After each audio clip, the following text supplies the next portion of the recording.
Welcome to the ninth episode of the Smart Marks of Wrestling podcast. On this week's episode, we're going to talk everything from the AEW TV deal, Bray Wyatt goes dark, behind the scenes at WWE Creative, the Money in the Bank pay-per-view this Sunday, Seth Rollins and Becky Lynch are officially dating, the Kabuki Warriors, and Lars Sullivan's $100K fine. That and much more on episode 9 of the Smart Marks of Wrestling podcast, presented by thesportster.com.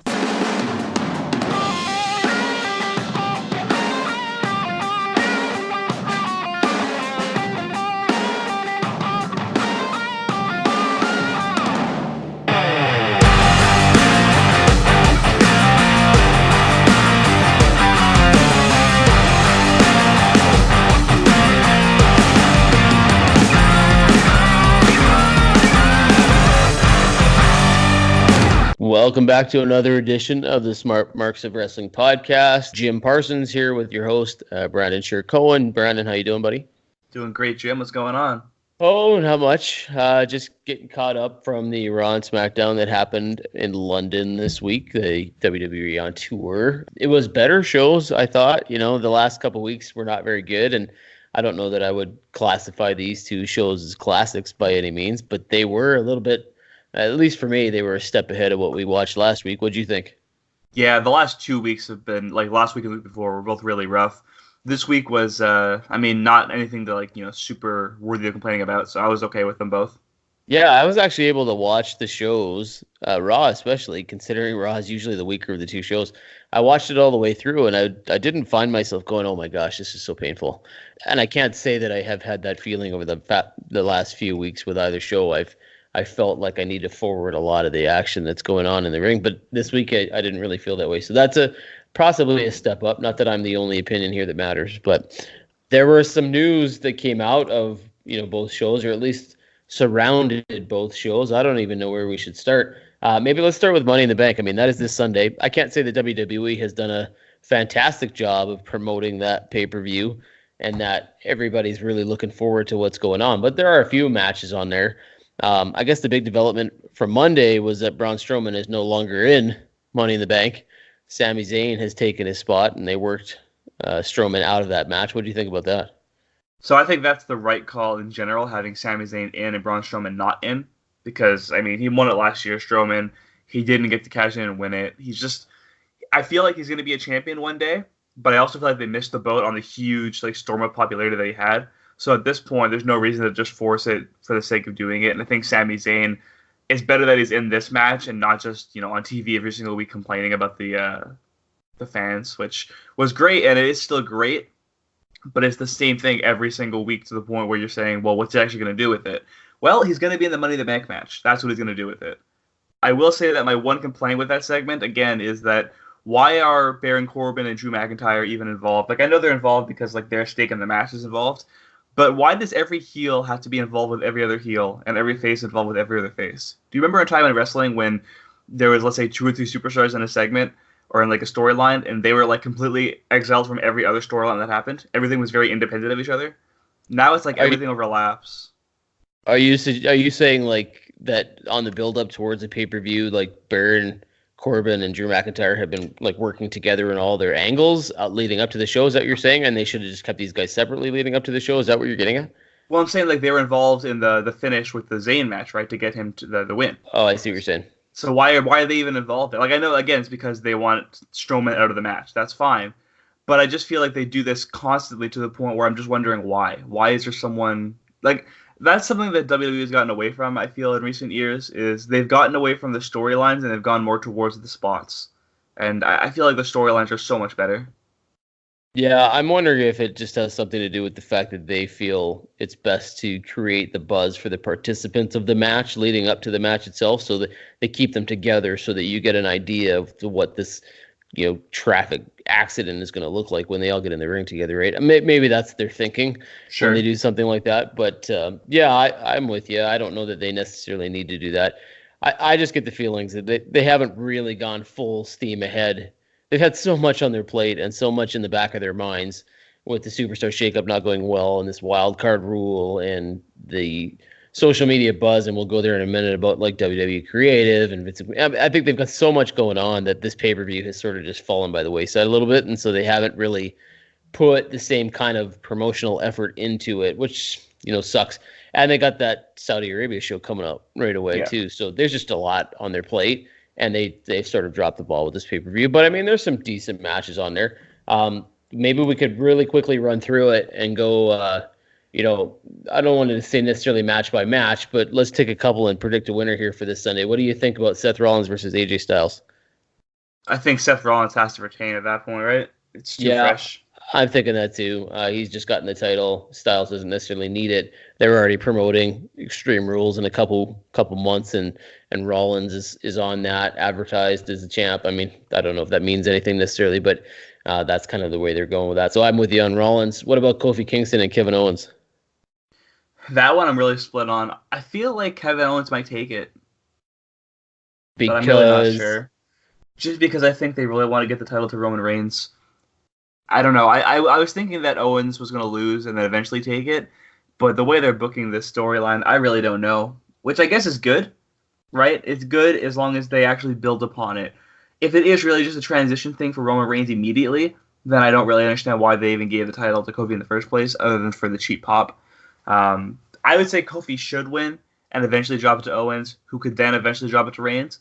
But if they really, I mean, just based off how they've done things, like I said, in recent years, where it's not so much about the storyline build-up, it's just about like the pop, then I can see them just going straight Kofi to Kevin Owens to Roman Reigns in a matter of like 2 months.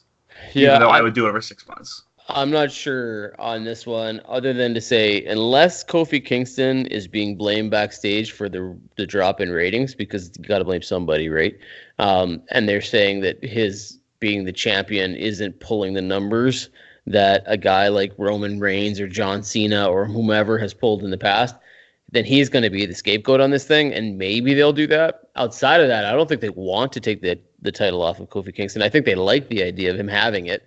Right. And would love to give him as long a run as they possibly can, but numbers may play a factor here. And if they're panicking about these ratings, I could see them pulling a quick 180 and going, well, we wanted to try it. We tried it. Didn't work. We need to go another direction. I'm thinking Kingston retains it just because they're not there yet, but who knows? Maybe sooner than later they might be. Becky Lynch has 2 matches on the card, one against Lacey Evans on the Raw side and Charlotte Flair on the SmackDown side. What do you think about Lacey Evans? So I can see Becky retaining against Lacey and then losing to Charlotte, who then loses to whoever wins Money in the Bank or something like that. So for Lacey Evans, I think that she loses it right now. But that's just because they want to keep Lynch on Raw and not have to worry about like her. Because like I said, I think she loses the SmackDown title. Loses the SmackDown title. I don't think she loses both. I don't think they want to keep her on SmackDown. I'm the reverse of you. Okay. I don't know that Lacey Evans is ready yet, but I get the sense that whether it's Vince or somebody in WWE, they really like her. Like they really are a big fan of hers. And to be honest with you, I like her too. Like I like her character. I think she's kind of a callback to some of the old school heels that WWE used to do. And I think they like that idea. It might be too soon to give her the title. But I can see them doing it because they have done that before for people that they like and they want to push and they've just got a special eye for. I don't know that Lynch loses either match, to be honest with you. She could retain both. And if they really want to get crazy, she could lose both. So if she's going to lose one, I'm going to say it's to Lacey Evans. But my guess is that she doesn't lose either. I think she'll walk out of there with both titles. Just to keep her momentum going. And then, like some of these other things we talked about in the past, if Lynch is losing a little bit of momentum, which maybe it feels like she might be, there could be a change in plans there. The Money in the Bank match for the men, Ricochet, Drew McIntyre, Baron Corbin, Finn Balor, Ali, Andrade, Sami Zayn, Randy Orton. Who you taking? Ooh, it's actually one of the better Money in the Banks I've seen in a while in terms of like almost everyone is something I want, like someone I want to see win. I hope it's not Corbin. I don't dislike Corbin. I just don't find it very entertaining to the point where I want to see him as the champion every week, if that makes sense. Yeah. I feel like Drew McIntyre is the only right call, because then it's like I've been saying forever, he deserves the championship. So if you give him this briefcase, you have a free out to whenever you want. You can give him a match for it. You can decide now's the time. I feel like they really like Andrade as well, though. Yeah, man, this is a tough one to call. I mean, it depends on the angle in which you take or how you look at this prospectively. Has anybody ever won? And maybe you know, maybe you don't. Has anybody ever won Money in the Bank from the men's side twice? Like, have they ever held the briefcase 2 times? Yeah. So Edge won it once, but held the briefcase twice because he beat Mr. Kennedy, and Right. then CM Punk won it twice in a row. Okay. So then that for me that rules out Baron Corbin. I like him as a heel. I think WWE really likes him as a heel. I even wrote an article the other day saying that I think that they've got a huge push in line for him, and he's I supposed to think so. be Yeah. part of the main event for the Extreme Rules pay-per-view. But I don't think that they would have him win twice unless they could say, "Hey, I'm Baron Corbin. I'm now the first guy to ever win this thing 2 times." So if that's the case, that's out for me. I don't think Finn Balor wins it. He's the IC title champ. There's no reason to give it to him. I don't think Ali wins it. He's not there yet. Randy Orton doesn't need it, so I don't think he's going to win it. Ricochet, I don't know that they're sold on him. I get the sense that WWE knows what they have, but Vince doesn't.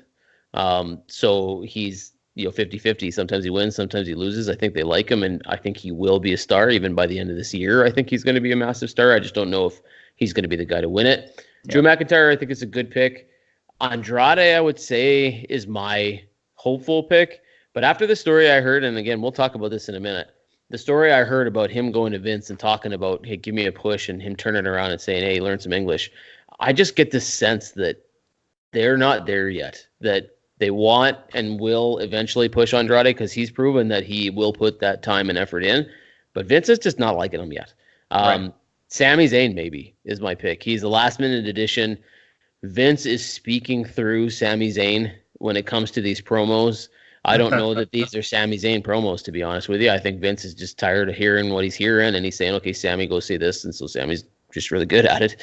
And so he's doing that. And if that is actually happening, then I could see Vince giving it to Sammy and just saying, here, you're now my voice. To a whole new level. Yeah, you're now my voice. You're now my speaking guy, and you've got the briefcase.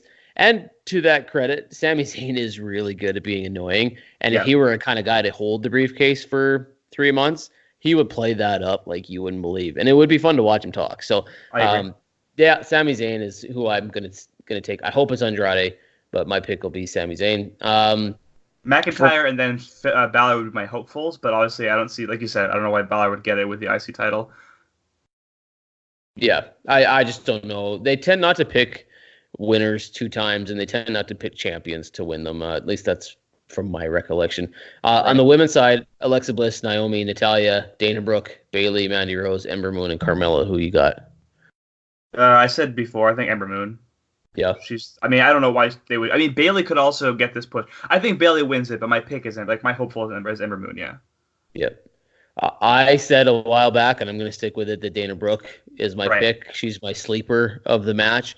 I don't know why I think that. I really like her. She's an underdog for me. I think she's, from everything that I'm hearing, she's a crazy hard worker and is just busting her ass to improve.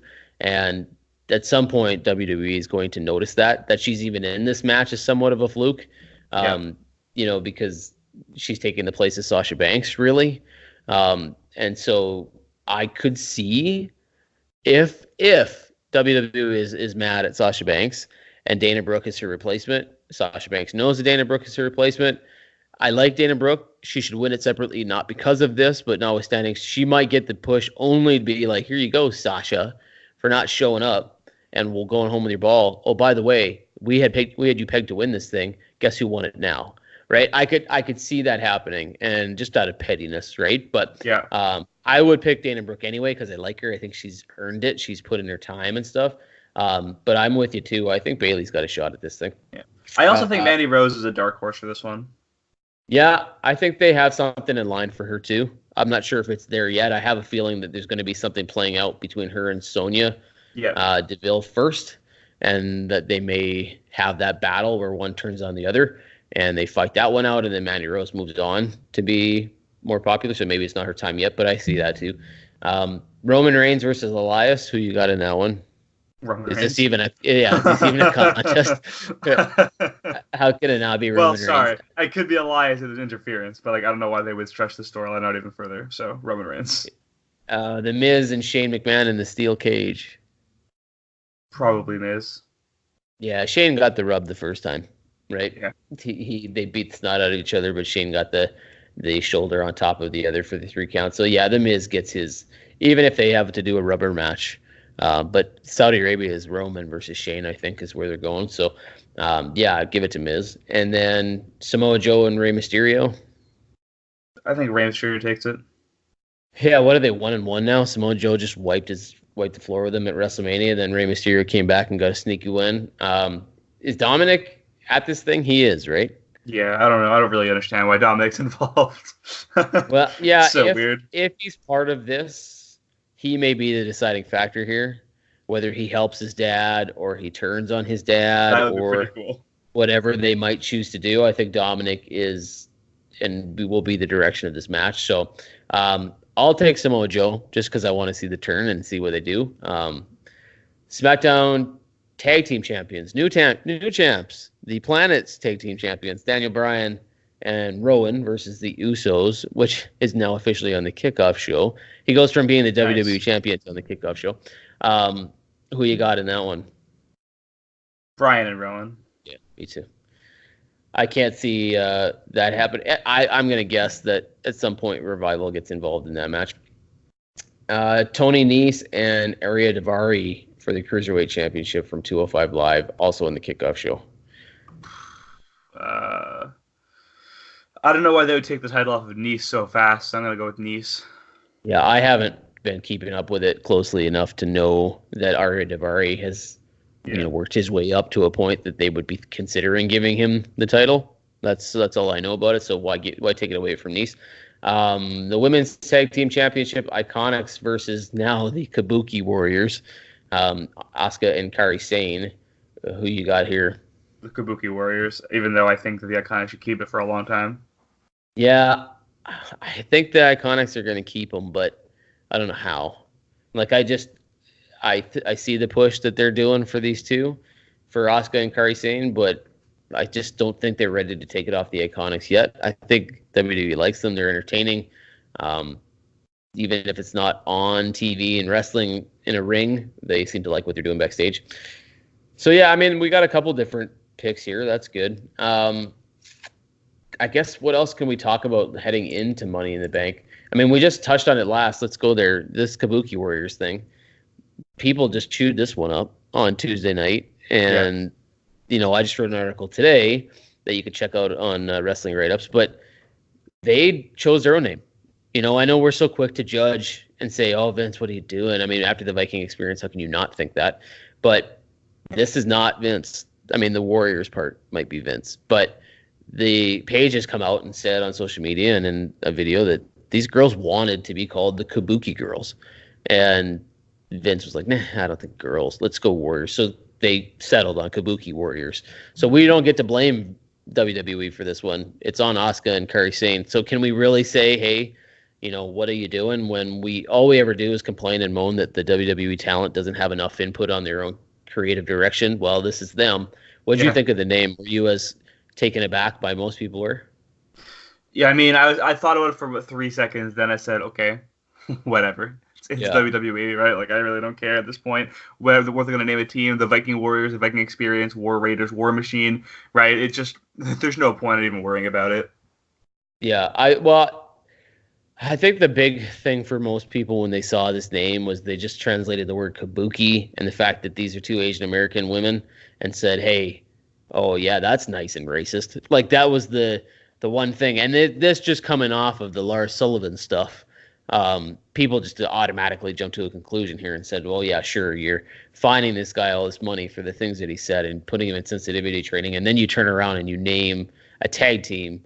But, I mean, if you look at the word, I mean, even Asuka took to social media today, I think it was, maybe if not yesterday, and just defined, the kabuki word. And, it's an art, creative dance sort of thing where this, I mean, it makes sense, right? Like, it's not really the name I would have loved if I were picking the name, but I get why they chose it. And it's not, you go in with Vince's history, maybe you could see where the connection, it's not racist. So it's fine by me. I'm not in love with the name, but it'll stick like everything else does. And Warriors, should we really have jumped any farther than thinking that's one of the 10 buzzwords in Vince's head, right? Like, you have to know that that's going to be one of the options, right? Put Kabuki and then insert 10 different options, and he's going to pick one off the list. There you go, Kabuki Warriors, right? So, yeah, but I do think that they're going to be a team that gets quite the push, and Paige will help that cause, right? Right. About the Lars Sullivan stuff, what'd you think of the fine?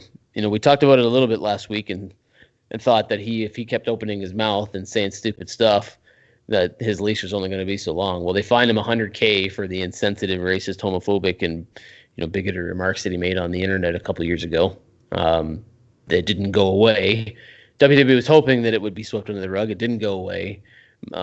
Speculation was Mars or Snickers, whatever you want to call it, Mars Confectionery, got wind of it.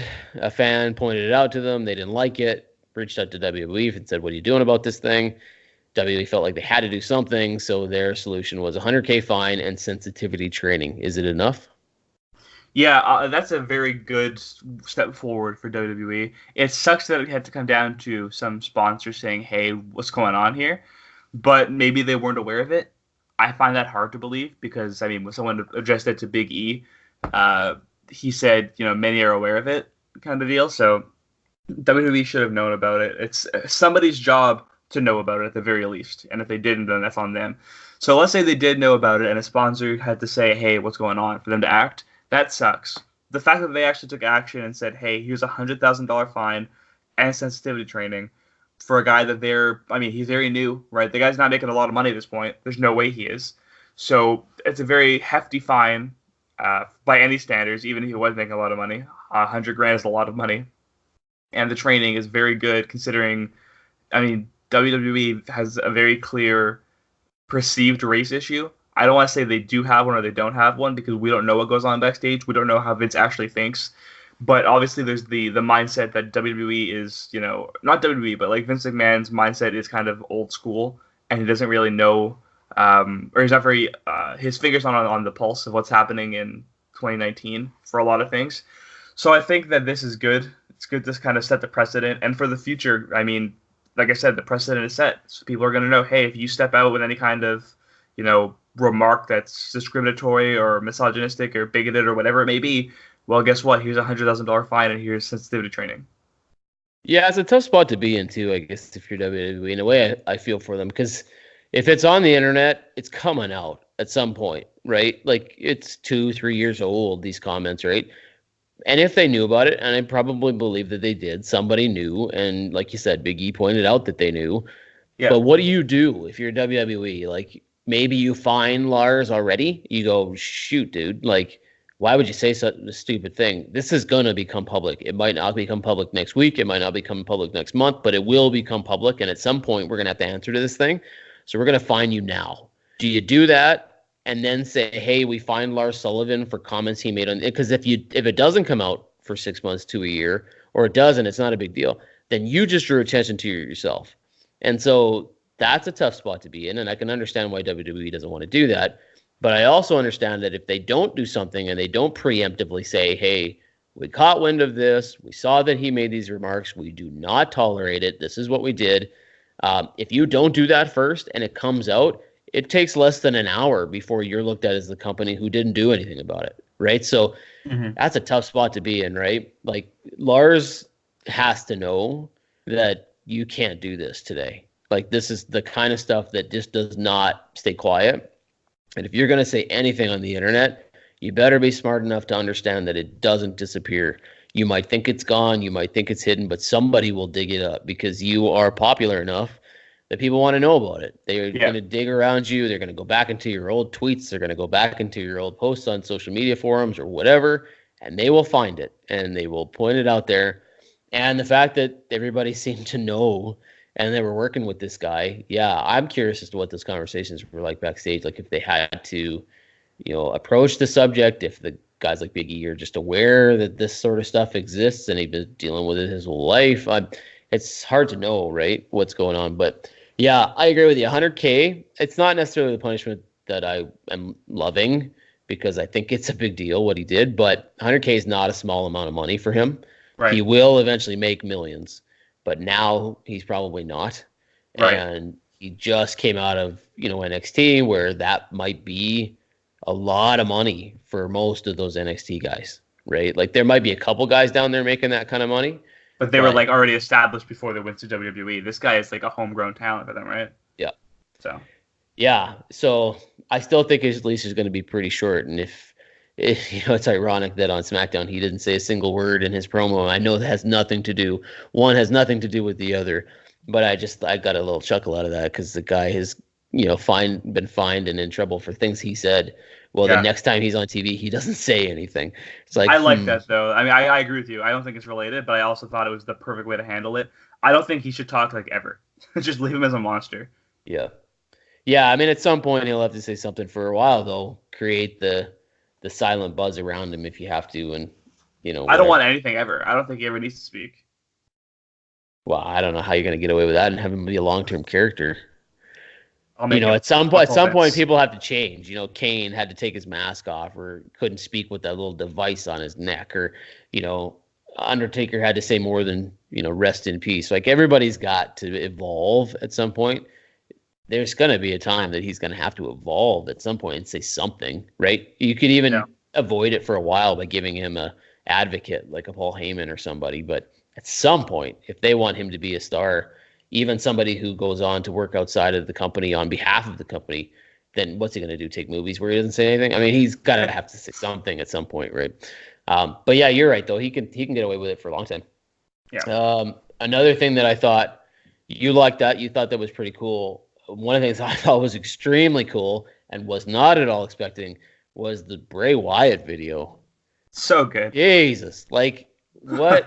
That was quick. You know what I mean? Yeah. Like we're watching these things, and he's all these shades of dark. Like he's happy. He's Pee Wee Herman. He's this. He's that. But there's that underlying tone of there's something not right about this guy. Like he's evil. That his puppets are killing each other. Oh, his puppet's back. And then we get the mask and the dark, the twinkle, twinkle, little star, and the yowie wowie. I mean, we went dark in a hurry, which I was surprised how quickly they went there, but it was pretty friggin' awesome. Like, yeah. So now what? I mean, like you just went from, the first 3 videos were step 1, little step 2, baby step 3. Now you went from like step 3 to like step 10. So what happens next? Like, do they keep doing this? Does he go and do a live promo? Does he show up? Like, for me, I would say it's too soon. But at the same time, look at what like next Sunday looks like. For example, you've got Money in the Bank, and you got the series finale of Game of Thrones. No one's gonna watch the end of Money in the Bank, right? Yeah. Everybody's gonna turn to Game of Thrones. So why not tease him for that? I say it's way too soon, but what else is going on in WWE that has the buzz Bray Wyatt has, right? If you're teasing the idea that he is going to be at Money in the Bank for the first time live, I bet you money some of those people stick around just to see what he does, right? Like, what are they going to do? Like, that's what I would do if I was Vince and I was really worried about this Game of Thrones thing. That said, who planned this? Why didn't they plan it for 1 week later? Money in the Bank. What, plan Money in the Bank? Yeah. Oh, I'm sure we think it's all super easy, but I'll bet you between arenas and live event deals and that's true. There are deals with that. And stuff like that, and then pay-per-view time and what else is going on around it. It's probably not a very easy thing to make a calendar for all your events. So that's fair. Yeah, I'm sure that they had it to do over again, they would probably try to avoid it. But maybe they should anticipate it. Yeah, maybe they're just thinking, well, we'll put Roman Reigns at the end of the pay-per-view and people will stick around. Because these things are built like a year in advance, right? Like that's how they're booked, kind of, or like they're reserved the arena, and like this is the tentative plans and whatnot. I assume for most shows. So I'd imagine they weren't anticipating that this was the week when Game of Thrones would come out. So I guess you couldn't really do anything about it. Yeah, I mean, you knew what Game of Thrones, what their schedule looked like. You knew what the WWE schedule looked like. You could have seen this coming and said, we got to figure out a way. Like, it's just like they do with Monday Night Football, right? Like, when the season starts, they know they're going to take a hit, right? Yeah. So how do we build up the show leading into the kickoff for NFL? What do we do? How do we create some buzz so people don't just automatically change the channel. I mean, the Game of Thrones stuff is so highly rated. Even if people are bitching and moaning about the way this season has gone, I don't know if you watch Game of Thrones or not, but people aren't necessarily, a lot of people anyway, are not necessarily happy with the show. I've liked the show, but they're still tuning in like crazy. Like this past Sunday's episode was the highest ranked show they've ever had, even though everybody complained about it. So they're still going to. Well, that's the drawing power they have, regardless of like what the show is. People will watch it every week. Yeah. It's like the new WWE. They're going to change the channel and they're going to tune into Game of Thrones. Like because they don't want to be spoiled. They don't want to see it on social media that they found out how the show ended, without having watched it. Like they will change the channel. So the only way that W stands a chance is to shove their best stuff at the beginning of the pay-per-view so people get to see what they want them to see and then give them some kind of carrot to dangle to keep people from maybe thinking about switching over, right? So that's the deal. But anyway, you wrote a big article about the mask and the origin of it and what went into it and stuff like that. I mean, can you talk a little bit about what you kind of discovered there? So yeah, the guy that made it was Tom Savini. And for anyone that doesn't know him, he's just huge in the horror movie genre with stunt performance, acting, directing, and especially like prosthetic makeup work and stuff like that. So he's done stuff. He did like Jason's Mask, things like that.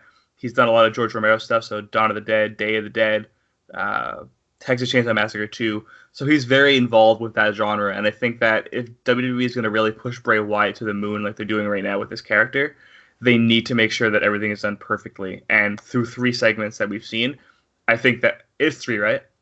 This is the third one. This was the 4th one, I think. 4. So through 4 the first one was the introduction where he chainsawed himself. The second one was where he drew the painting. The third one was they killed the rabbit. And then this 4th one.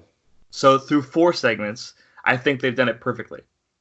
And I think that having Savini involved with this, and we know he's involved because he tweeted about it later on like the night when he said it. He said yowie wowie. Like he was very impressed with it. It turned out perfectly.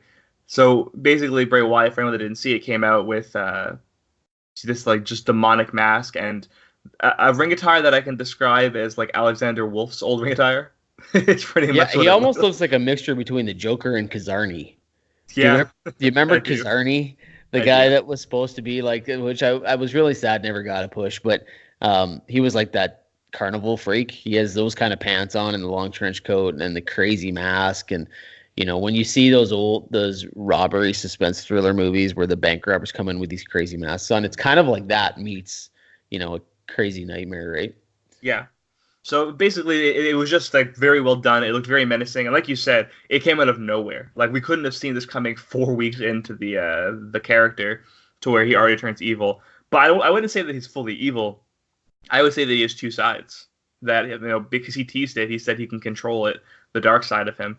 So he's good and bad, and I think that they can kind of use this to their advantage. But with the mask, yeah, I mean, good on them for making sure they got someone who knows what he's doing in the industry. The guy that you're talking about is not the tattoo guy, though, right? He's the special effects makeup guy that does the movie stuff, right? Yeah, like prosthetic makeup, masks, stuff like that. Yeah. Okay. The reason I asked, one of the things that I read was that he was working in collaboration with a tattoo artist, and I saw the drawings from this guy who did the tattoos and was originally called. And part of the backstory that I don't know if you touched on in your article, but that I read was that Bray Wyatt reached out to both this guy you're talking about and the tattoo guy, and he said, like, here's what I need. Like, I've gone to WWE with this idea, and they aren't buying it. And I don't know if you know this, but they weren't into the Bray Wyatt character change. They still didn't know what to do with him. They didn't believe in this Firefly Funhouse idea. He's like, I need drawings. I need something to show them that they can look at and understand my vision for this thing. So this tattoo artist did up this mock drawing thing. Mm-hmm. Once they showed that to Vince was in, right? And so then he went back to he's like, you basically saved my career.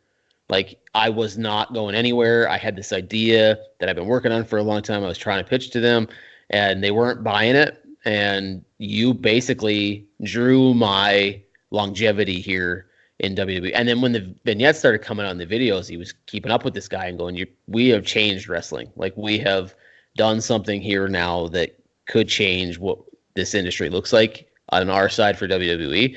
And this guy was so happy. He's like, I just can't believe that something that I helped draw up and work with and collaborate on has become this thing I'm seeing on TV and done.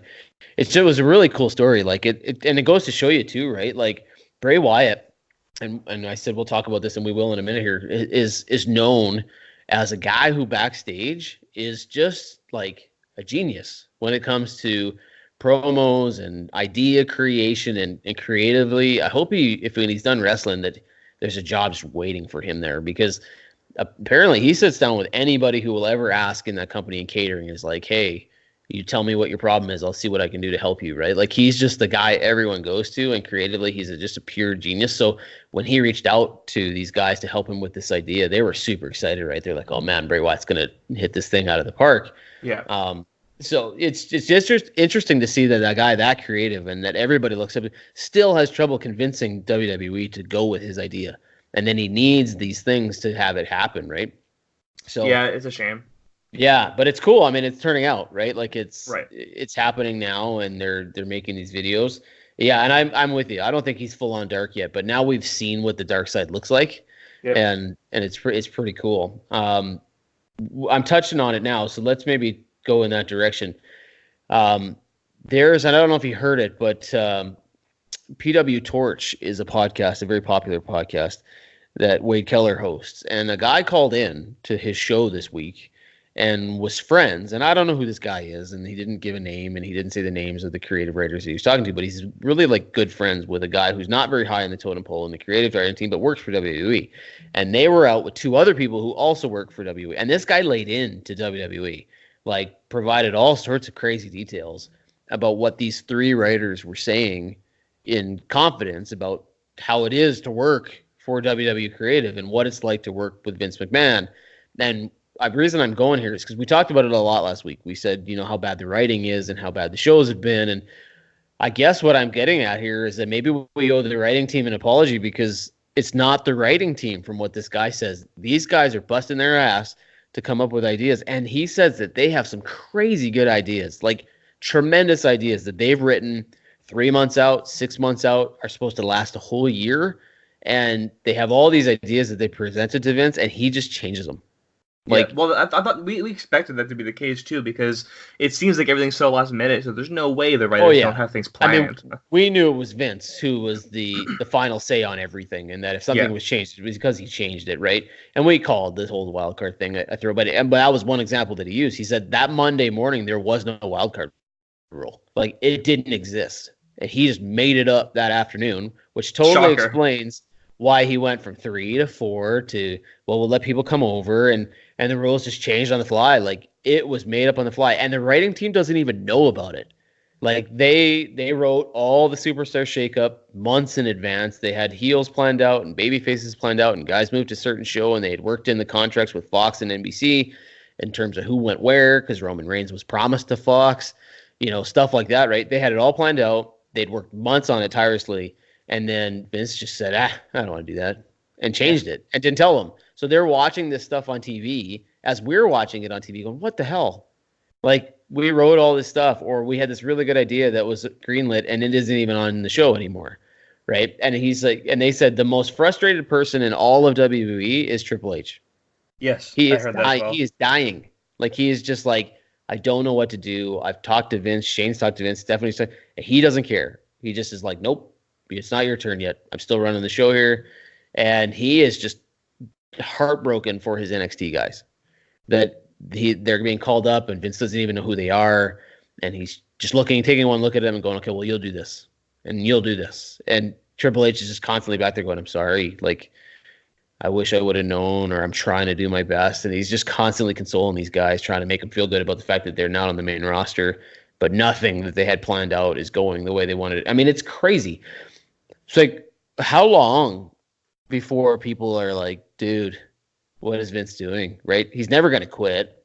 So does something have to come up where, the XFL, just takes so much of his time, or Fox and NBC Universal are so mad that the ratings have dropped to the point that, I mean, I get it. Vince owns a majority share of his company, but how long before people get together and go, you got to go, man. Like, this is not good.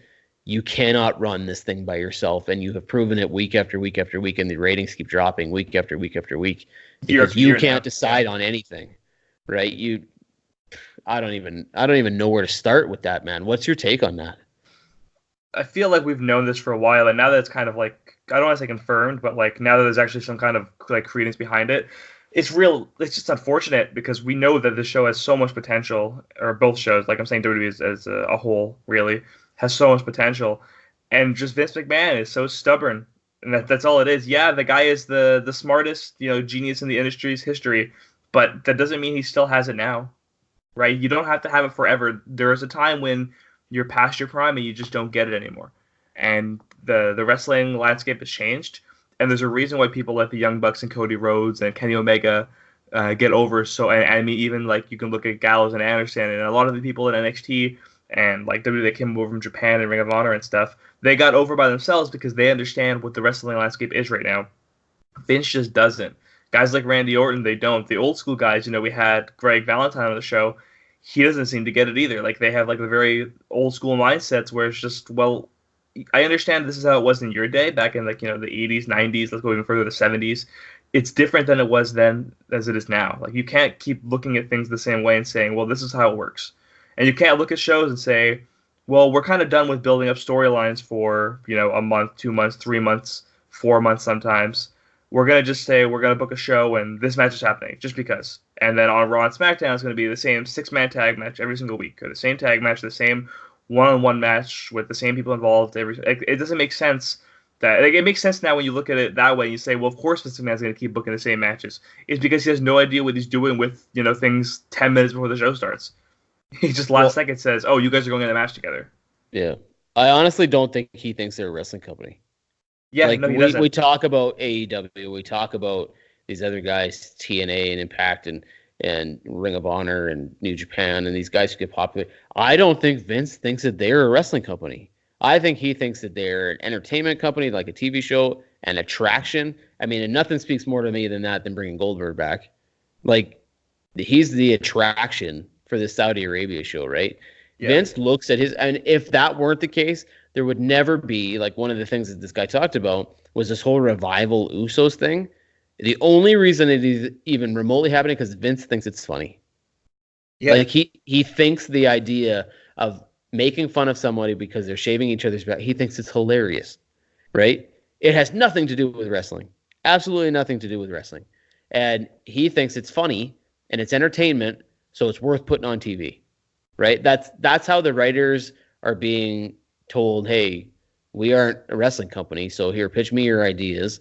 And I mean, I don't even know why he's got all these guys. He's got some probably very talented, creative people working for him who are just throwing out ideas left, right, and center. And he says, like, the line is you're working for an audience of one, right? Like, all these writers should be working for millions upon millions of fans, but they're not. They're working for one guy, and they're trying to get the ideas approved by one guy, and they're hoping that this one guy doesn't just tear it to shreds and rewrite it last second, right? Like, it's awful. Like, it's hard to be too hard on a guy like Vince, because if that were my baby and I had spent all my life's resources and all my life's time and it was my life's work to create this thing, and the last major thing I did was WWE Network, which has turned out to be a very good idea, would I have a hard time letting it go? Maybe, right? And maybe that's what he's doing. It's the only thing he knows. It's the only thing he does. He doesn't want to let it go or concede power of any kind to anybody else. And maybe it's selfish and it isn't how you should do it for the better of your product. But I get it. What else do you have, right? And maybe that's why he's doing this XFL thing, just so he's got something else to hold on to and say that he did. But yeah, it's going to be tough. And one of the last things he said on there was he's 100% sure Road Dogg's going to AEW. Really? Yep. Well, that would be interesting. One of the writers said that this hiatus is not going to be a hiatus; it's going to be a leave, and he will wind up in AEW beside Billy Gunn, and that they are looking forward to having him. And AEW is announcing things like crazy. I mean, we should go there. This morning they announced their TV deal with TNT, massive, like, huge deal. Which the underlying part of this, which people aren't really focusing on, is this whole Bleacher Report live feed, which is kind of like WWE Network. It's a digital platform for them, right? Yeah. So they they have basically killed two birds with one stone. They've got on a major network for a weekly live show, and they've got their streaming site down. So they've just chunked off two massive pieces of this thing in one foul swoop, and they've announced a bunch of referees, which include Earl Hebner, and I mean, they're just going hard now. It's full steam ahead for these guys, and not very good timing for WWE. If there was ever something for WWE to be worried about, this is probably it, right? Yeah, for sure. Yeah, because I mean, what was AEW before this? They were a very popular, yeah, they were a very popular company that was adored by about 3% of the wrestling fan base. I know it doesn't feel like that when you're in the 3%, because you're a fan like that and you're diehard about it and you love AEW and you can see, but it doesn't take much when you consider that YouTube for WWE has tens of millions of followers. To sell out 10,000 at an arena is such a small percent of the WWE fan base that you might feel like you're a much larger group, but now they're large. Like, they are on a full TV network. They've got their full TV deal ahead of them. I mean, don't blink, WWE, because now these guys have what you have. It's on a different night, and it doesn't necessarily directly compete with you. I don't think they confirmed, though. Did they? I don't know if you've read anything about it. Did they confirm it was Tuesdays or Wednesday nights they're going to start the show? I didn't see the date. I just know that it was TNT. Let me. I speculated it's Tuesday. That's what I've heard this whole time. But the guy on the Wade Keller thing the other night said he thought it would be Wednesdays, and they didn't announce it this morning. So when they talked about it at the WarnerMedia up front, it wasn't said if it was going to be Tuesdays or Wednesdays. But right. Either way, that's not a night for WWE, really. I mean, they've got NXT on the WWE Network on Wednesdays, but they'll be moving off of Tuesdays to Fridays. Yeah, like, there won't be competition if it's on Tuesday. And on Wednesday, I feel like Monday is really the big draw. If you want to kind of battle with them, Monday is certainly the night you'd go for, so they're avoiding that. And I think at the very least, it's the right call. So basically, it said TNT to air weekly matches later this year. I don't think it said the day, but it's a long report. From what I understood, it wasn't announced the night of the week, but it's going to be either Tuesdays or Wednesdays.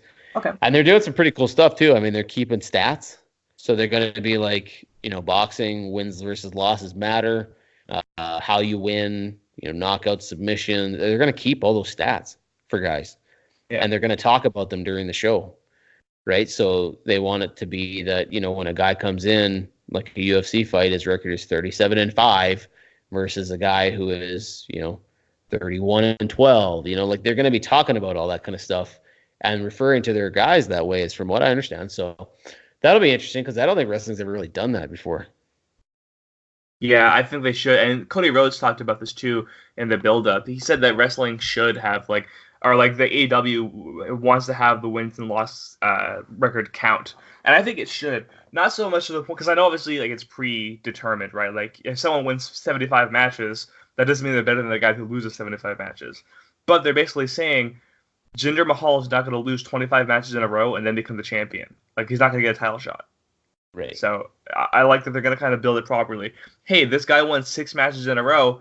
Maybe the guy's building his way up the title picture. Like, that's how they're going to do it, I feel. And that's it's interesting. I wonder how it's going to actually work out. Like, are they going to have a system like UFC where if you're the number one of the power ranking, pretty much you're the number one contender, right? So we'll see how that goes. But there is a way that this could badly go off the rails. But at the same time, it's also a really neat way to phrase or frame the idea of how you determine who are the contenders and who aren't, and how to write storylines around that. Like, if a guy claims that he's the best, but he's got a 5-5 record, well, clearly you're not, right? Like, you've won as many matches as you've lost. So what makes you think that you're the best, right? Like, a guy can, it's WWE and WCW have done this in the past with guys like Goldberg, when he's 112-0, right? Like, then yes, the win-loss records matter. Or when a guy debuts like Rusev, when he first came in, he was undefeated for the longest time, right?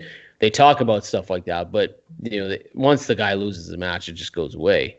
Unless you're Kurt Hawkins, and then you've lost however many matches in a row until you're a tag team title, right? So then the losses matter. So it goes so far the other way. That's right. WWE went the opposite way. He gave him the tag team titles because he lost however many matches in a row. That's how they do it. So and people like that, right? Like, so I love it. Yeah. If you don't give guys shots just based on their win-loss records. And you don't have that either, right? Like you can't, the underdog who shouldn't have won probably will never win. So you kind of cannot play with that idea. So there is some to take that is good, and there's some to take that might not be so good. But it is an interesting idea, and it definitely will separate them a little bit from other companies. I guess the last really thing to touch here on, and we hit on it a little bit, was the Goldberg return.